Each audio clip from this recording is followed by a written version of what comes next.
The House of Mystery presents Inside Writing, the radio show where authors discuss their writing process in all genres.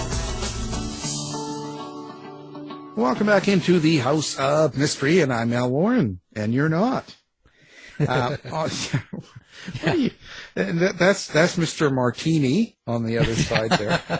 Yeah. Present, getting back to it. What are you going to do? I was thinking about you just this morning on the news. I know, it's just whenever something bad happens, I think of you.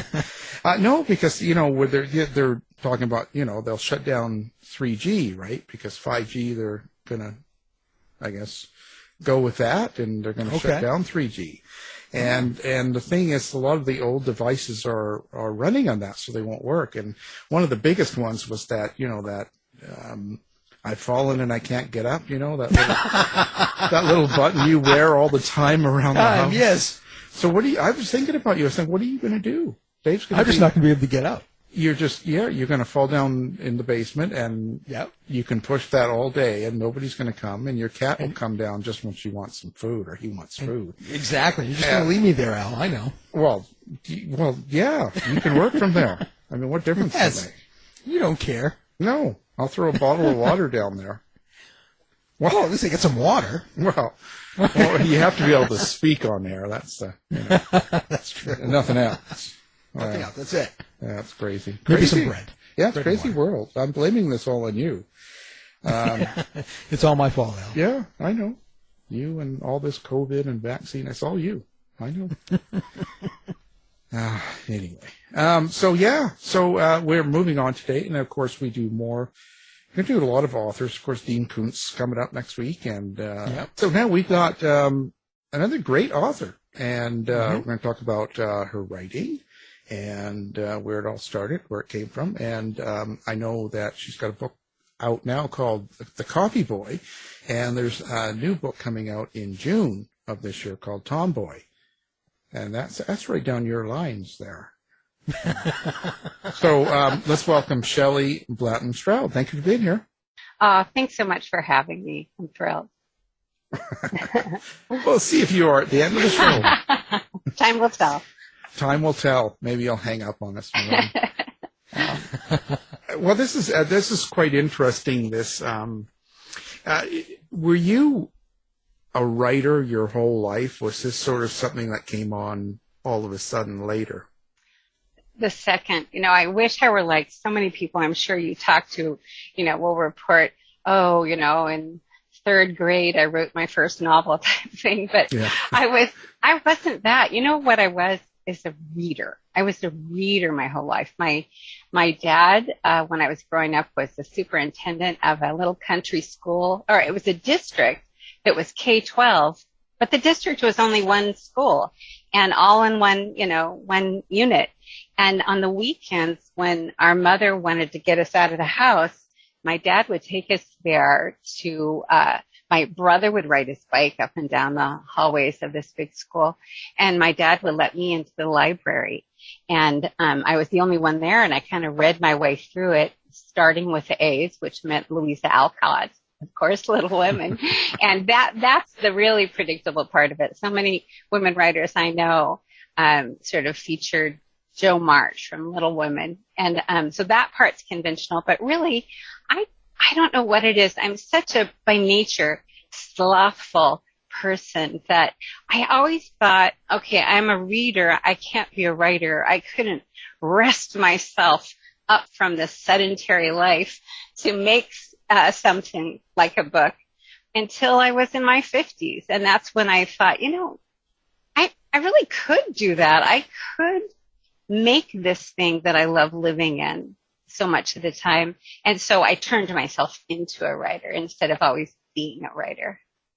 Well, that's interesting, because that takes, I think, a little bit of courage there to jump into that, and because you're doing it in the public. It's not like, well, I'm going to take a job at Starbucks and learn to make coffee, whereas, this is something that can be on a national spotlight, so you can do something, and people can be really mean on the internet. It's a whole different world.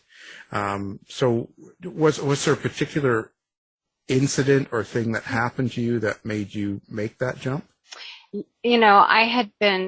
Last Christmas time, I retired from teaching. I taught writing at Sacramento State, and I retired after 34 years. And so I had always been a teacher of academic writing. But about 10 years ago, my husband was scuba diving in Monterey Bay with our two sons when he had heart failure out in the bay. And one of our sons was who was a master diver at that time, kind of swam him to shore, got him, in an ambulance, got him to the hospital. And I was actually at home getting ready to lead a library book discussion. And the phone rang, and it was our old, phone machines, and it said Monterey Bay ambulance. And my first thought was, oh my God, which one is it? Which one of the three is it? And I got myself down there, and he got through that, and he was fine, and he is fine now, thank heavens. But really that period about 10 years ago coincided with our youngest son getting launched pretty much into the world, although they're never launched really. But at that time we both said, if there's something we want to do, we really ought to do it, because we don't know how much time we'll have. Something could surprise us, just like this heart incident did. And that's really when I started joining writing groups wherever I could, just to see what this writing thing could be for me. So it was like the sense all of a sudden of impending loss, that I had devoted so much of my life to teaching and to my family life, which was and is a joy. But I realized there was something I hadn't done, and it wasn't just like I postponed it until then. It was more like I realized it then, that I did have something I urgently wanted to do. I'm a slow learner, apparently. It didn't occur to me to that moment. But you're a teacher. I know. And actually it's like, if I've sort of tried to excavate all this, it's because what teaching and what writing have in common is, for me, is that I love this experience of immersing myself into something, hoping to discover meaning out of it, like to read a lot of things, including my students' papers, trying to find meaning, and then to figure out how to reveal it to other people in kind of an efficient way, and then to have that communal experience of sharing it with them. And that was, teaching was that for me. It really was. It was like figuring out ways to do things, figuring out ways to help other people do them, and then the experience of communing with them over it. And then right about at 50 years old, I was thinking, there's more efficient ways. I could write these historical novels, experience all of that meaning making, and then the sharing could be so much wider than the number of students I meet in an average semester. So they're not dissimilar, but the scale is different, and the private time and introverted time versus the public and extroverted time, the balance is different. Well, do you feel doing academic writing, teaching writing, and I think you also did some business writing, do you feel that's made you a better fiction writer? Or was it a transition to be able to create fiction of your own? Oh, my gosh. A total transition. I won't pretend that being steeped in the world of words didn't help me, because it's not like I ever struggled to record words on paper. And it's not like I didn't know or didn't have editing skills. I did have those skills. And in fact, the work I do with technical writers I still do that. I work with economists and engineers and lawyers at the independent system operators who operate the electrical grid in the United States. And my job is really to be an outside person who tells them when they're not making any sense at all to a normal person, and to give them strategies for writing more plainly and directly. And I think that in particular was really relevant to the way I like to write fiction, because I do love beautiful language, but I prefer a stripped down kind of language. The editing out of what's useless is really important to me. Unlike when I'm speaking to you here now, I would probably hate to read the transcript of my oral language, but in writing, I love a clean kind of language, and that was affected by all those years of work. But on the other hand, learning how to write fiction, oh my gosh, it was a very steep hill for me to climb in terms of structure and, how to tell a story, how to shape a story. That was the hard work for me. Remember that, Dave. We got to send Shelley a transcript so she could mark. So I could have nightmares every night for the next 2 years. We'll highlight it. We'll put little clips on air and promote it. So you're not necessarily looking for literature in your writing. What is it you hope you achieve when you write a book like this, like the two you've got? Yeah. First of all, it's at this point in life, I want to have a meaningful experience. The writing is, a core part of the writing for me is that meaning that I get. And you could see how it played out with my first book, Copy Boy.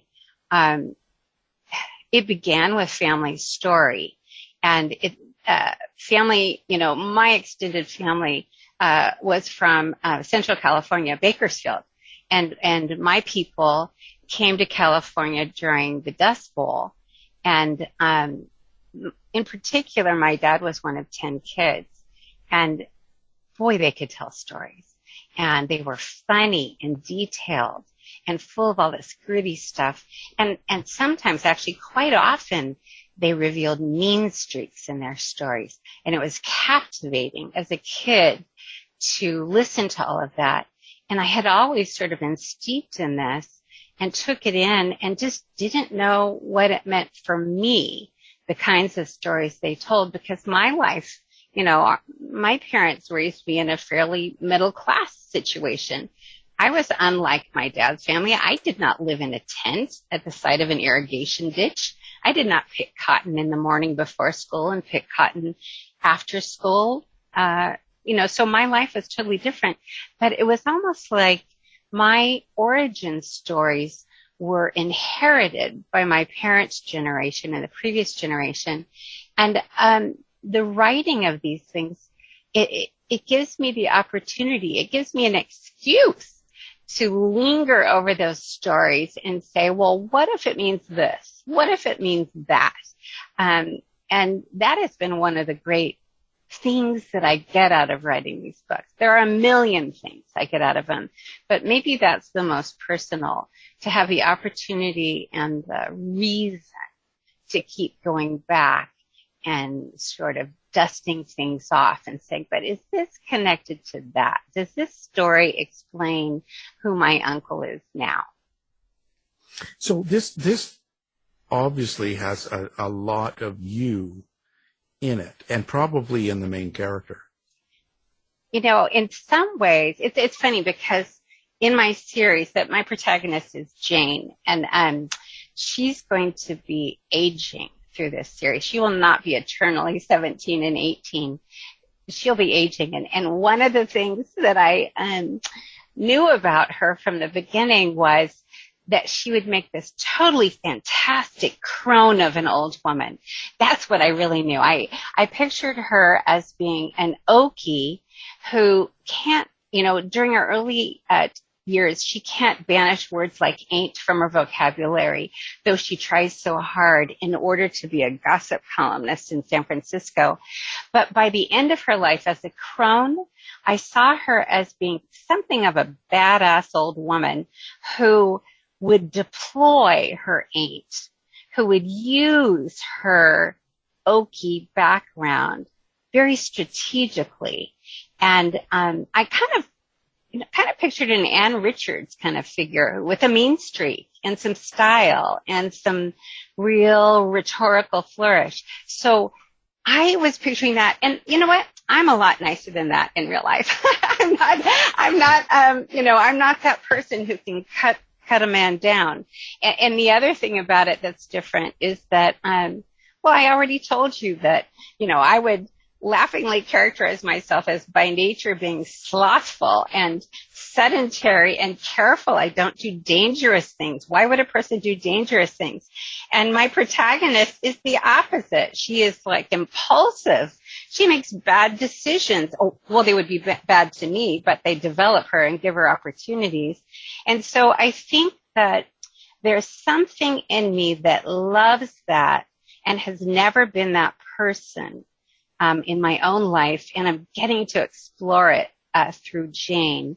And as she's aging, as I'm continuing on in this series, I'm pulling in more of myself into Jane's character as she modifies her impulsiveness and the risks she's willing to take. But I see you stealing your mother's Ford. Probably I would be in the tent looking out going, oh my God, she's going to get in trouble. Yeah. In real life, that would have been me. But I kind of love it. I mean, the characters that I love are the ones who get themselves in trouble and maybe get something done, accomplish something because they're willing to face trouble. So in a way, you're having a lot of fun with this, and you're sort of living out fantasies, sort of. It's true. It's a way of, just like, I think it's interesting that it's true for both reading and for writing, that stories are a way of trying on lives, trying on characters and experiences. And always I did that with reading. I mean, I kept myself safe, but I experienced outlandish things by all the novels I read. And now I'm finding that I keep wanting Jane to do, oh my gosh, here's an example. A woman who just has been editing Tomboy contacted me after, and she said, Jane is only 19 in this novel, and I'm very uncomfortable with how much drinking she does. I had to laugh, and I'm like, good. You should be uncomfortable. She shouldn't drink that much. Oh my God. Think of the stuff she gets into because she's just drunk. And I want to put her there. Do I want to be that person who makes those bad decisions? No, but I enjoy seeing how she'll get out of it. Wow. So is Jane in your head, so to speak? Like, do you have like a separation with that character? Like, is that character real to you? I guess. Oh gosh. At this point, it might not have been so true if I had stopped with Copy Boy, which I originally intended, but it just kept nagging at me. I'm just not done with her. I want her to solve more mysteries and confront more history as she ages. And because of that, I feel like she's, someone I'm very close to. I had, related to that, I had this super interesting to me experience when, with the, audiobook of Copy Boy, because the narrator, April Doty, when I listened to her reading it, I was so transported. I could not believe what she was able to do in conveying my characters, especially Jane, and really remarkably, Jane is a very, very old woman.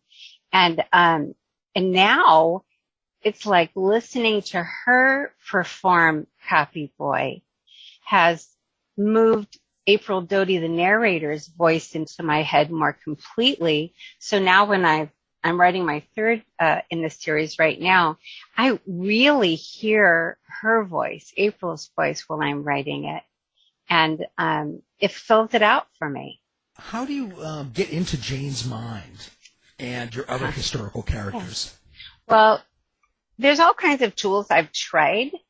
And one of them, it is interesting to me that I don't know if you've talked to other writers about it. I know a lot of writers use this, but I consult the Enneagram for personality types. Is that something you've talked to people about before?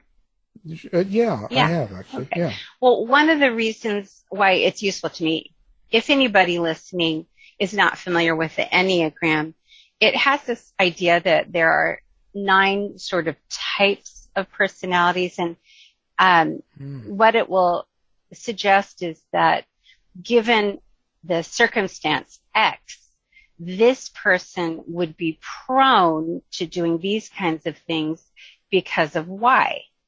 And so an example would be that number 3 is the performer, the succeeder, the champion type. And that's what Jane is. She's someone who, she wants to win. You know, she wants to be at the top of the pedestal. She wants to get the big headline. She wants to solve the big story. And so that was an entry point for me to fleshing out the characters that I didn't know as intimately as I thought I knew Jane. And one of the things that I like about it especially is that when I write, I like to have kind of like maybe a moral question or a philosophical question in the middle of things for me for the book. And it's useful to say, well, this is how Jane might answer this question in the beginning, and this is how she might answer it at the end. But what about her roommate? Well, she has a different personality type. How would she answer this question? And how would her boss answer this question? So I like to think about characters in such a way that they're not the same, that they kind of approach the world of the central question about what it's right to do, that they approach it from different angles, because, you know, that's the truth about life. It's the truth about the most important questions we face, that there's never one right way to answer it. There's never one right thing to do when you find a dead body on the pavement. You know, there are many possible responses.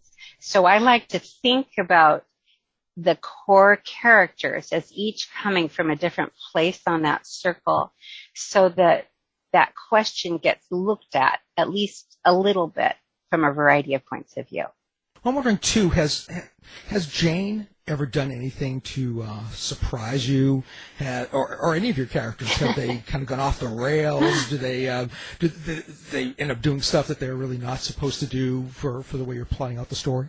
Well, I definitely think a lot about the decision she's going to make. Here's one that in the book that's coming out in June, I don't think it's too bad for me to tell you this, but I knew I was going to have her have sex with a character in the book who she shouldn't have sex with. And, you know, she suspects him of killing somebody. It was a bad idea. So I knew that would be bad. And I knew that it would happen. What surprised me when I wrote the scene was her behavior in that scene. In the sort of post-sex on the bed scene, she becomes irritated with him, and he leaves the room, and she does some tiny little immoral things that reveal she's not all that nice all the time. And, you know, sure, yeah, he's someone who may have killed somebody. So he's definitely worse. But I was surprised myself at Jane stealing some things that belonged to him. You know, that caught me by surprise, but I believed in it. I believed it when it happened. So it isn't always true for me what other people describe, that the character can start to sort of take over and make you record things you didn't intend. That's not always true for me. But in that moment, I'm like, oh my God, Jane, come on. Well, that leads us to, who is Jane to you? What is her character really like? Okay, so, you know, in the beginning of Copy Boy, she's a 17-year-old who, she's part of an Okie migrant to Sacramento, where I live. And she has 2 parents who are field workers. And Jane is, from the get-go, she is an ambitious girl, very, very ambitious, with not enough social skills to let that play out appropriately. So she's not been real successful with her ambition. And her status in life makes it very difficult for her to succeed in the ways that she would want to. I mean, you know, girls can't really participate. This is set in 1937 in sports in the same way that boys can at that time period.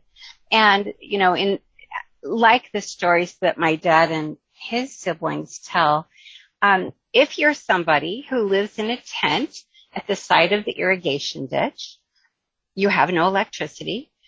You pick cotton before school. You go to school. When you get to school, you don't smell that great. You don't have plumbing, so you're probably not clean more than once a week. You go out to pick, in my dad's case, it was cotton, sometimes in potatoes. For Jane, it's tomatoes. And then when you get back to your tent, here you think you're the smartest girl in that school. But you know what? By the time you get back to your tent, it's dark. You can't really do your homework in the dark. And that's something that I learned from my father, who wound up being the superintendent of schools in Kern County. And, he got his PhD and everything. He did so well. But one of the things that makes him relate still at 85, makes him relate to children now, is that you can't do your homework if you don't have electricity. So let's not pretend that every single thing is about a person's merit, because there's plenty of stuff that prevents a person from achieving what they might by nature achieve. And that's who Jane is. She's somebody with a lot of potential. She's got a lot of ambition, a lot of intelligence, a lot of chutzpah, really, but a lot of things have gotten in her way. And so she has a fight with her father and escapes the scenario to San Francisco during the Depression, where she tries to get work and is not able to get a job in the Great Depression until she cuts off her hair and pretends to be a man. And then she does get work and sort of discovers who she can be, what she can do as a male, that she couldn't, she thinks, as a female. So that kind of tells you where Jane starts. That sounds like me now. That's how I do it. But don't tell anybody. It's our secret. And someone reads Coffee Boy and the upcoming book that you've got in the series. When they read it at the end of the book, besides the story and the big adventure that Jane goes through, is there a subtext there? Is there something that you hope that they take away from it? Gosh, there's so many. Well, one of them is the idea of relativity. And by that I mean there's no just one hard yes or no. There's no hard right and wrong. That everybody has to confront their crises and sort it out. And in fact, I guess if I took a look at the sort of overriding idea for the series, I'm always moved by The Wire television show by Omar saying, a man's got to have a code. And that's what I kind of think here, that there's not just one code of honor that everybody adheres to, but they each as individuals really ought to figure out what their code is and live by it. So I guess part of what I would take from my own books and hope that readers do, especially given the world that we're living in now, is that you should recognize that people all answer the same moral questions differently, and you had better figure out your method of answering that question. What is it right to do? What is it wrong for me to do? And realize that it doesn't always work. I mean, Jane will have her own code, but it won't always play out the way she thinks. Yeah. When you are doing this, then, like, what's your sort of what's your style? Like, do you sit down every day and write so many hours, or can you just do it like that, or is it ad lib? Is it just kind of, how does that work for you? What's your kind of style of writing? Am I supposed to have a style already?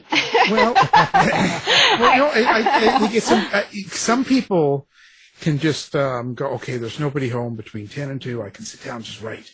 And they have no problem. They can turn it on, write so many words, turn it off, and go back to doing whatever they were doing. Other people have to be in a certain mood. Like me, for instance. If I'm not in the right mood, it's not going to happen. Yeah, no, I get that. It's kind of funny for me because when I was writing Copy Boy, everything about it was a question mark. Should I even do this? What is this really? What am I trying to do? What is it like to write a novel? What are the parts I have to have? What part of this is stupid? I was inventing it as I went along. And it took me 10 years to write it, but I was also teaching for writing classes and doing this coaching business and industry and, launching my kids into life. So it was slow, and I don't know if I could really say I had one method. I wrote that thing maybe 4 times while I tried to sort it out. And then what's funny is, as soon as I decided that this was going to be part of a series, book 2, Tomboy, I wrote in 6 months. So it was totally different because I didn't have to learn who my protagonist was. There are a handful of characters who I already know very closely who continue on. There are new, fresh characters I have to get to know.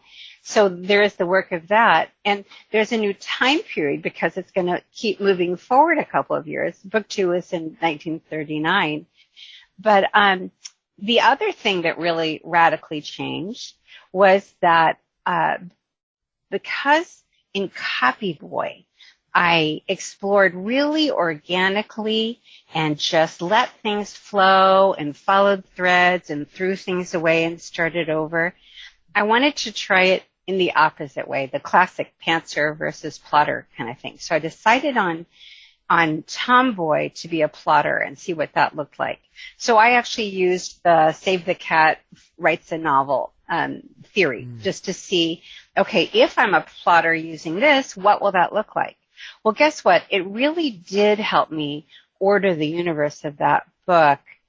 And it didn't ever, for me, feel like it was formulaic because so many weird things kept happening as I was writing my way through that plot. So many surprises kept happening with it that I really did like it. I would say that with Copy Boy, there's a lot more that's impressionistic inside the mystery. And there's a lot more maybe considering what things mean. Whereas I think in Tomboy, as my husband says, man, it moves. Everything just moves. And I'm kind of thinking that in my 3rd book, there will be kind of a merge between the two, that I'll know how to make it move the way I intend, but I'll also know how to open up a little crack and let something else slip in that isn't in a rush. So I guess what I'm thinking, part of what I love about doing this as a series is it's a great opportunity for me to learn things as I go, to keep evolving the way I do it. When you're writing in an era like that, like the Depression, 30s, 40s or stuff, do you try to be very careful with how you word things with today's date and the way people are, you can be jumped on for saying it the wrong way or promoting something. Do you have to be, I'd imagine, do you think about that a lot? I wouldn't say it kind of came up a lot, but it did come up in Copy Boy because, an example would be, so we've got Jane and her family are from Texas, and they are, currently living, in this scenario I described to you, and among other people just like them. And in Sacramento, the Hoovervilles that were historically in Sacramento, they each had kind of colonies. There were separate colonies of Hoovervilles, and there was a colony of Russian-born migrants. There was a colony of Texans. There were different colonies, so they had these little cultures within each of the Hoovervilles, and fantastic names, Rotten Egg Hooverville, and, that's my favorite, but Snake Bite Hooverville. And so Jean is from a little culture, a little subculture with its own worldview, and she would not have been extremely open to other kinds of people because she wouldn't know them. She would have no experience of them and no, just no familiarity with the kind of empathy you get for people who are unlike you if you're kind of accepting that, lots of people are different than me. Well, she didn't really have that at first. So her opening up and having more empathy for other people who are different than her is part of her story. So as an example, she'll use a term when, I don't know if, how you'll feel about this, but when she meets someone who's black, she'll say colored. And why does she say colored? Because that is exactly what my grandmother would have said at that time and place. And that's one example. Oh, and in Tomboy, because I'm dealing with some lesbian characters, I have her remembering in her head the words that her mother would use to describe lesbian women. And so I need to say it because you need the context, but I try not to make Jane somebody who lingers in it. I make her somebody who wants to figure this out. And part of it is maybe inspired by one of my grandmothers who told me, my mother's mother grew up in Oklahoma, not Texas, and near Indian reservations, Native American reservations. And I asked her one time, how badly were the people there treated? And she said, we treated them really badly. And I said, why? And she said, well, because we were on the bottom and we had to believe somebody was below us. And I kind of have that spirit of my granny in there, who at her old age understands what was going on with her, the need to make someone lower than you on the totem pole. Well, in the same vein, did you need to do a lot of research for these novels, or were you able to rely on family stories to create? I had to go outside of family stories because what part of the fun for me is to situate, like we've got Jane growing up, going through her lifespan in this series. But part of the fun is to place her at different ages in different historic periods to figure out how the things happening at that time would work on someone like her and how she would affect them too. So as an example, in Copy Boy, the bulk of the trouble that's not about Jane herself, but about the plot relates to, it was inspired by WPA documentary photographer Dorothea Lange, who, took the famous picture that everyone would recognize, Migrant Mother Nipomo, of a destitute woman with, a few of her children clustered around her, the woman with her hand on her cheek looking off in the distance. And when Dorothea Lange's photograph was published, it led to 20,000 pounds of food being delivered by the federal government to that Hooverville to feed these starving people. So I was using what I knew through research about Dorothea Lange and the work she did. I've always adored her photography. It means something to me because it's like she took photographs of my very own family and then recorded them as beautiful art in which they have dignity. So I've always been drawn to her work. But when I researched her work and her life, it revealed problems for me that became really important in the novel. One example would be that in order to do her work as a woman in 1936, it was when she was taking that photograph, she and her husband put their children up into foster care. So, if they have this handful, 4 kids, and they put them in foster care so that she and her husband could travel Highway 99 in California and meet the people who are working and starving alongside the roads and record their experience and report it to the world to do the right thing. So clearly there is the right thing she's trying to do. But you know what? I don't think her children loved that. And when you read the research, I mean, there's some cruelty in her doing the right thing. And that's the kind of thing that you discover when you do the research, that, we don't want it to be flat. We don't want just what did she accomplish and how did she accomplish it. We want what did she have to choose in order to accomplish it, and what will Jane decide as a result of witnessing that. And so I did a lot of research into Dorothea Lange and other Dust Bowl photographers and reporters, and some in terms of John Steinbeck too, the work that he did.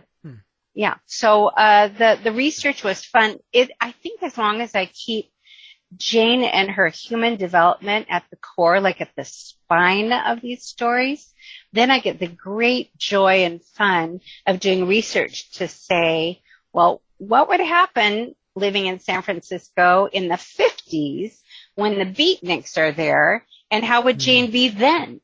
So the research is really important to me, though I would say Jane's character is really the spine of it. Your extra characters, where do they come from? Are you like out scouting people in coffee shops, or? Well, for Tomboy, which is coming out in June, I was trying to figure out what I was going to do there. And then I was at a book club talking to them about Copy Boy. And I was telling them that I'm very interested in this ambition of Jane's, because sometimes her ambition makes her do the wrong thing in terms of other people. And, she kind of, that's a theme in Copy Boy too, with the photographer based on Dorothea Lange. And I wanted to continue it. And I thought, I think that the very best way explicit way to witness female ambition is in sports.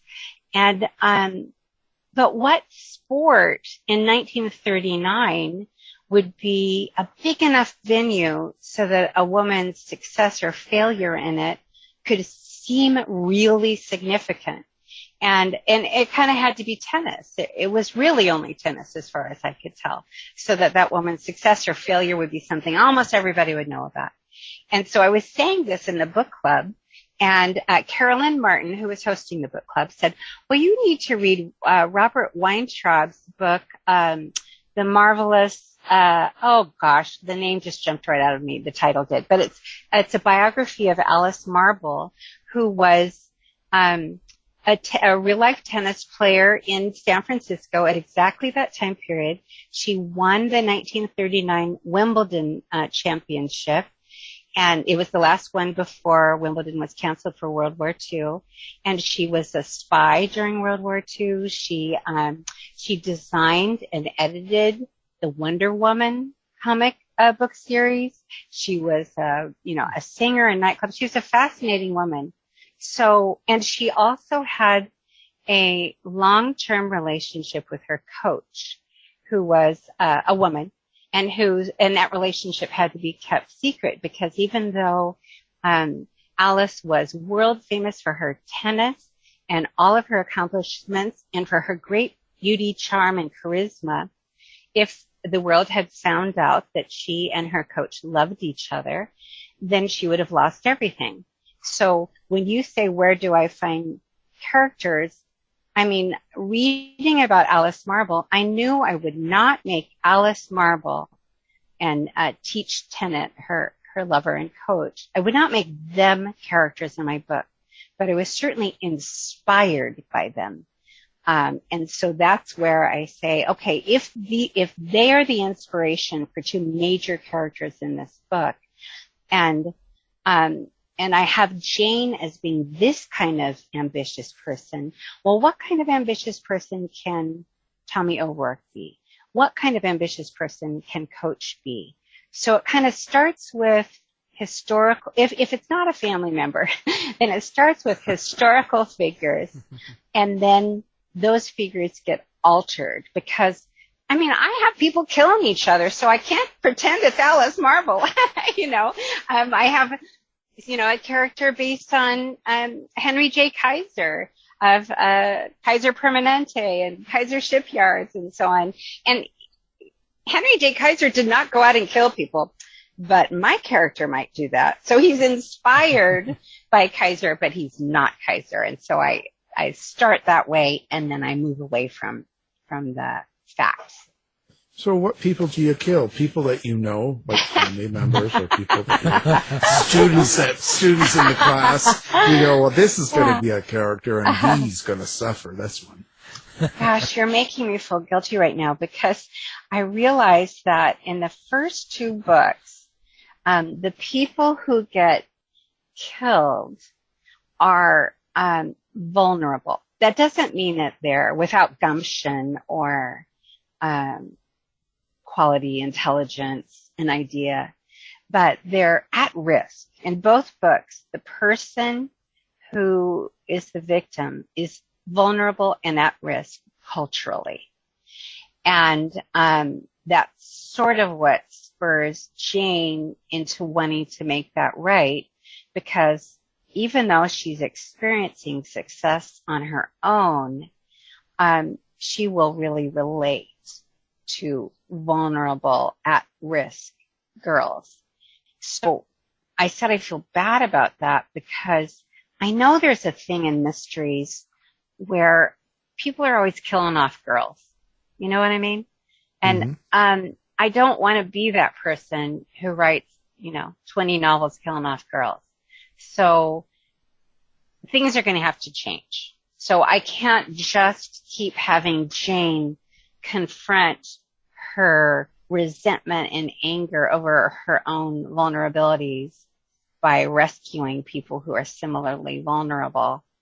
I think I need some dead bodies at the other end of the continuum, too. Oh, yeah, there's plenty of men out there. Come on, there's plenty. Now, let's see. What would you want people to take away from your book, then? So someone picks up Copy Boy, takes it home and reads it. What is it you hope that they take away from that? When I was, Copy Boy in particular, when I was writing it, I had come off of, for 10 years, I led book groups at the local library. And I had 2 teenage groups and I had an adult group. And the adult group, we read 100 books together before I quit. And when my husband had heart failure, I quit leading the groups and decided to write instead of read with others. And that experience of reading so many books with other people in book groups made me want to tell stories that were fun to read. Like, they make your heart pound. There's action, there's momentum, people do things, and yet at the same time, there's enough to chew on idea-wise so that you finish the book and you enjoyed it because it was interesting or surprising or moved so quickly you didn't realize the time went by so quickly, but also that you put it down and then you think, that is kind of like my grandpa. My grandpa did have that kind of experience. And that's what I would want them to know about the Jane Benjamin novels, is that I'm aiming to make it a fun, lively reading experience, but also for you to feel like you're thinking about people in different time periods who've had experiences not unlike that. I'll tell you one example would be, I met with a book club in San Francisco, and there's a big scene that takes place at a roadhouse in San Francisco that's based on Roberts at the Beach, a real life roadhouse. And some outlandish things happen in it that are based on reality. Well, in this book club, that group was mainly talking about the meaning of, mothering and ambition and news and fact versus fiction and all that kind of stuff. But this one woman was like, hold on, everybody. I grew up in San Francisco, and my grandfather was a bartender at that bar. And there's a story in the novel about the bartender winning a bet in which he put his horse in the ocean, in the San Francisco Bay, and had it swim across the bay from Marin to I can't remember exactly what the location was, and it was a real life story. And the woman in that book club said, my grandfather or uncle, I can't remember, was there. He saw that horse swim that, and that just launched all these people into saying, you know, I've been to this bar that you're talking about, and it still has that terrible bathroom and things like that. So there are the fun things about, relatively recent history. The fact that you can go someplace, you can be in that park, you can swim in that pool, which is a setting in the novel, and it makes it very real and richer for you in real life. But also there are kind of the ideas behind it that make you think about it later. So that's what I want for my readers. I want them to know they should expect to have fun and to enjoy it as entertainment, but more than entertainment. Well, now, how do you like to interact with your readers? Like, do you have a website? Do you have social media? What do you like people to do? Well, I try to make it easy, and my website is just ShelleyBlantonStraud.com. And if you go there, I've got all kinds of ways to connect with me. You can subscribe to a newsletter, which I send out every 2 weeks. I'm on Facebook. I have an author page that's my name, Shelley Blanton Straud. The same on Twitter, and I don't do so much on Instagram really, but so those are the best ways. And you can contact me via email through my website too. That's where I meet a lot of book groups, because I have a page that talks about getting together for events, and people reach me that way. You need to get on TikTok, start dancing around. I know. Oh my gosh. I got to work on my dancing skills first. That's always good. How was the COVID for your writing? I mean, did it give you some sort of a pause, or did it affect your writing itself? It's provoking some change, because the COVID period, I launched my Copy Boy in June of 2020. So it's like everything I thought I would be doing, I was no longer doing, and then shifting to virtual events, which was fascinating. But I was also teaching, for 2 semesters in COVID. And then I immediately started writing Tomboy. So what I'm trying to tell you is that because of COVID and shifting everything to being virtual, I feel like I sat for 18 months, in front of this computer. Everything was in front of the computer.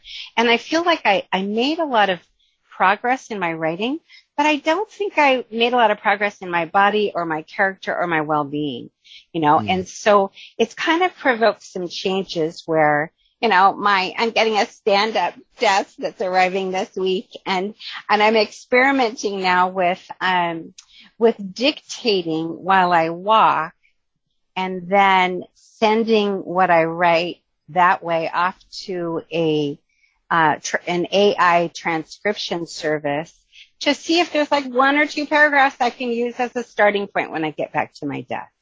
So that's not all worked out yet. That's just me saying I can't live the rest of my life just sitting at my desk the way I did during the pandemic. See, Dave, it can be done. No more apple crisp with ice cream. It's enough. Okay. I can start putting pictures on Facebook. That's yeah, right. That's true. Yeah, he's giving it away. So now the book to buy is called Copy Boy. Now, if you don't get it, you're insane. You need to buy this book, and then you need to buy the follow-up, which comes out in June. I believe that's called Tomboy, right? Yes, it is. So, don't miss this, people. And we will have your website up as well. Our guest is the writer of both these books. And what can I say? Thank you for being here, Shelley Blanton Straud. Well, thank you. It was an awful lot of fun. More fun than I usually have on a Tuesday. Thanks, Shelley. To find out more about our show, guests, or to listen to past shows from our archive, please go to www.houseofmysteryradio.com. Show's over for now. Was it as good for you as it was for me? Well, good night. This has been a production of Something Weird Media. I'll be back.